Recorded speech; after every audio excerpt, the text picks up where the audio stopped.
G'day. Ignore the unironed shirt, but did you know Australia has 8,000 kilometres of interconnected reef systems that span all the way from WA straight through past Tasmania, we'll talk about that in a second, and lands in the border of New South Wales and Queensland. That's great, grand, wonderful! But 95% of Tasmania's giant kelp population that makes up vital habitat within this Great Southern Reef has died thanks to rising sea temps and climate change. It's basically disappeared, with only 5% left.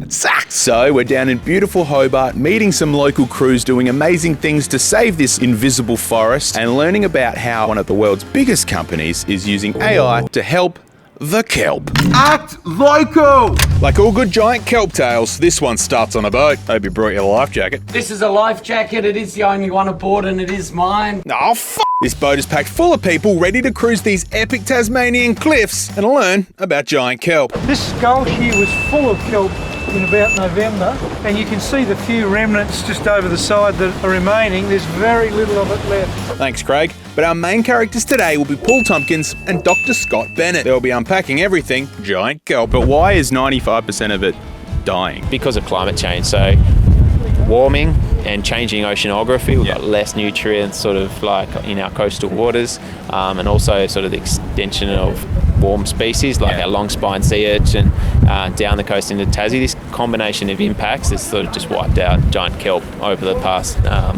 really since the 70s. What we used to have along Tassie's east coast here, we had around 50,000 tonnes of giant kelp, just standing stock forests along our coasts here. These things are hugely productive. 1 hectare of forest, so 100 metres by 100 metres, is producing on average across the year around 800 kilos of fresh kelp per day. Put that in context, what are these systems have been replaced with? Golden kelp. So we still have beautiful kelp forests along Tassie shorelines, but they're just a lot smaller.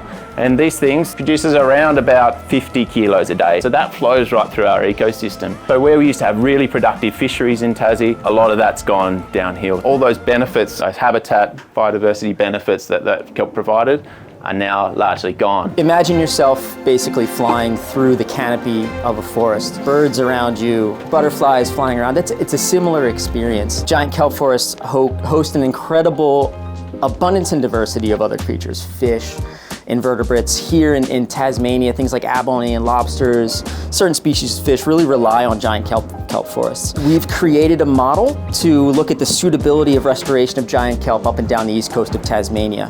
Based on that model, we've chosen 16 sites this year from St. Helens all the way down to the southern end of Bruny Island south of us to trial outplanting of giant kelp. We have kelp in the water right now growing at those 16 sites, and we're monitoring the survivorship and growth. The idea being we're going to choose 3 or 4 of these sites, the best performing of these sites, for larger scale work this year. We're going hectare scale, outplanting thousands of individual giant kelp. In partnership with IMAS and TNC, we grow the kelp in a lab. Here we seed it onto twine, and then we go out into the water, out on boats. We dive with this twine, the seeded twine, tie it down to the seafloor, attach it to the seafloor, and let the kelp grow. So we're in the water doing this stuff. We're taking this model for giant kelp restoration that we're developing in Tasmania. We're gonna bring this over to the mainland.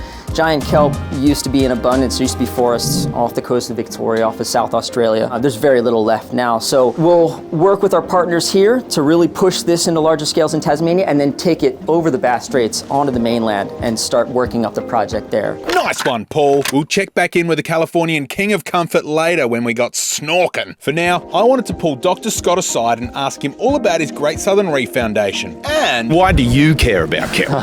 70% of Australia's population sort of live on the doorstep of kelp forest. We're surfing in it, we're fishing in it, we're diving in it, we're enjoying that habitat, but we so often just take it for granted. We don't even think about what is there and what it's doing for us and the importance of it in and of its own right, like as a thing. I mean, I grew up in Tassie, grew up diving, surfing down here, so kelp was just part of our life, but like most kids, don't really pay all that much, attention to it. It's just a thing in a way that it's trying to look at stuff. Yep. During my PhD, I was living in and studying in Western Australia, and we were doing a project right around the southern coast of Australia, and it was, you know, in a sense talking to people, and we love reefs and we love, you know, our local spot, and, you know, for me, my local's, you know, the best spot on earth, but you talk to people right around the southern half of Oz and they all tell you the same story, you know, they're just frothing on their local reef. They're, you know, we've got the best secret spot here, you know, our surf spot's better than yours, you know, we've got the best fishing here, I'm not going to tell you where it is, but, you know, and they all swear by it. And when you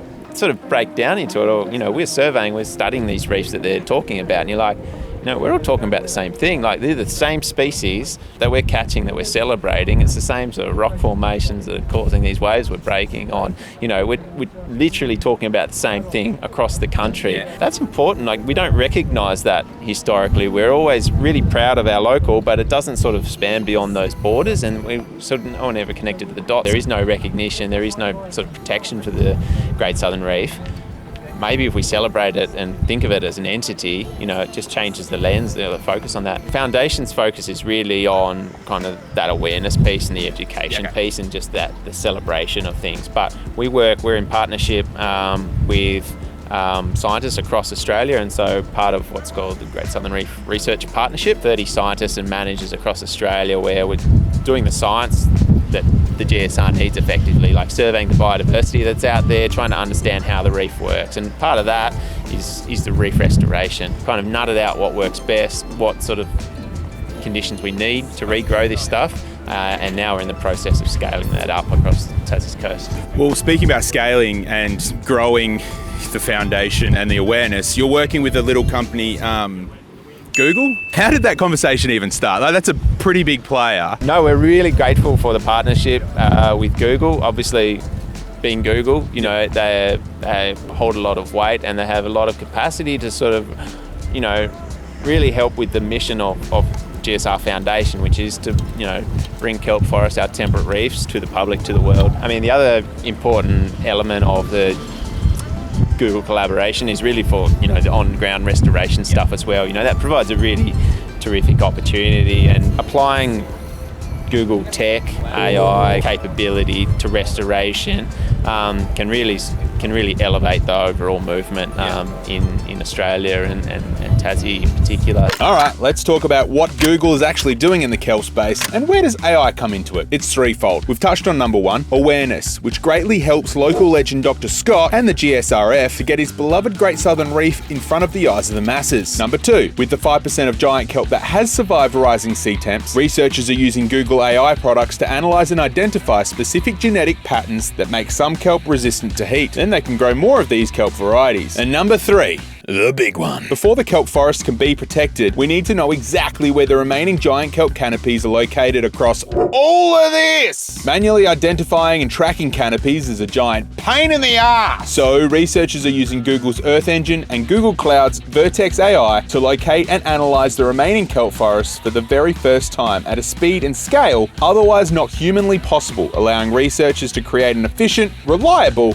and long-term monitoring strategy. So I sat down with Google Australia's partnership manager, Scott Riddle, to ask him the question on everyone's mind. Why kelp? Why should you guys care about kelp and jump in on the kelp train? This project is part of the Digital Future Initiative. The Digital Future Initiative is really about matching Google capability to local Australian problems or opportunities, as the case may be. How we arrived at kelp was like a series of kind of serendipitous events. We actually started talking to the CSIRO about genomic research, but the DFI is really quite focused on impact, and so we're not really big fans of doing just pure research projects. And so we were really trying to figure out, well, how does that genomic research translate into, like, how is it actually going to improve kelp forestation? And so we started to look further afield at what was going on, and that's when we discovered the Nature Conservancy and IMAS, and we kind of put all of those partners together.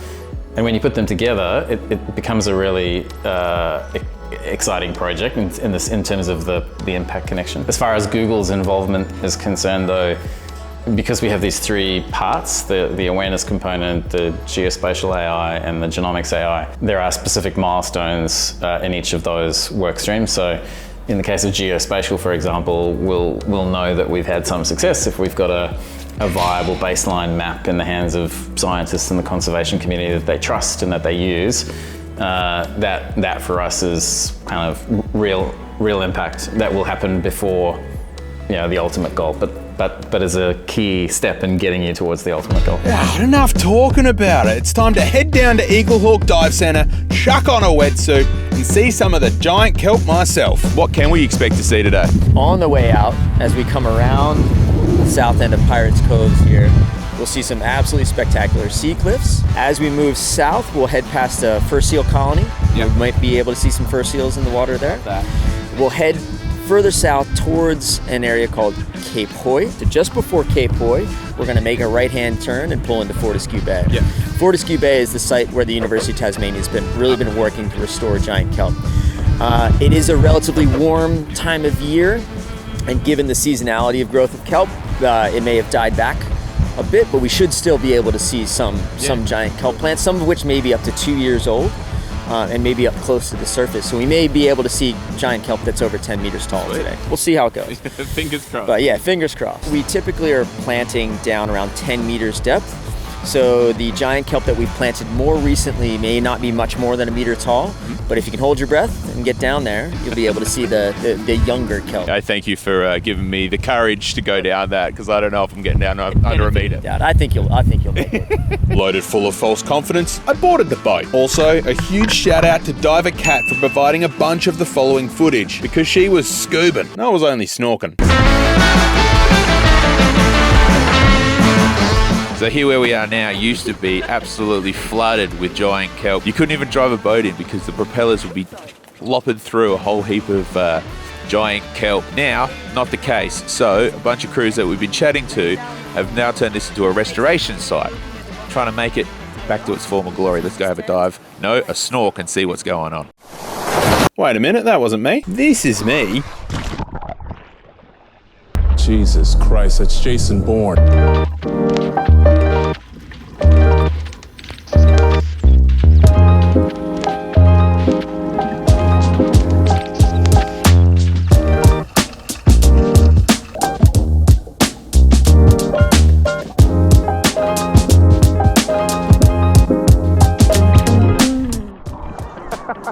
I'm gonna be honest, I had a bit of water in my nose pit and I sucked it all through my nose. So I'm just dealing with that right now. So you asked this, not okay. Oh, okay.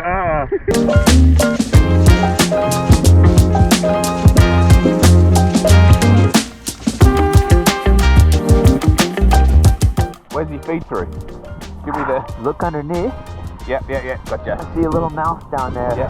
He's got 5 He's moving! Yeah, he's not happy. He's alive! So this guy eats all of the giant kelp. It can, yeah. Well, several thousand of these can easily. Yep. But that was the issue here for a long time. But more recently, the University of Tasmania has actually paid commercial divers to come in here and do targeted harvests. It was amazing to get in the water and see the giant kelp restoration efforts from everyone from the local legends to the huge corporate companies. I left the site loaded with optimism that these crews can bring giant kelp back into the ecosystem stronger than ever. Speaking to Paul post-dive about how you, the viewer, can help the kelp, he said the answer's simple. All you got to do, I mean, it's not hard, but all you got to do is reduce your impact on the environment, which will help combat rising sea temperatures, and the kelp will be saved.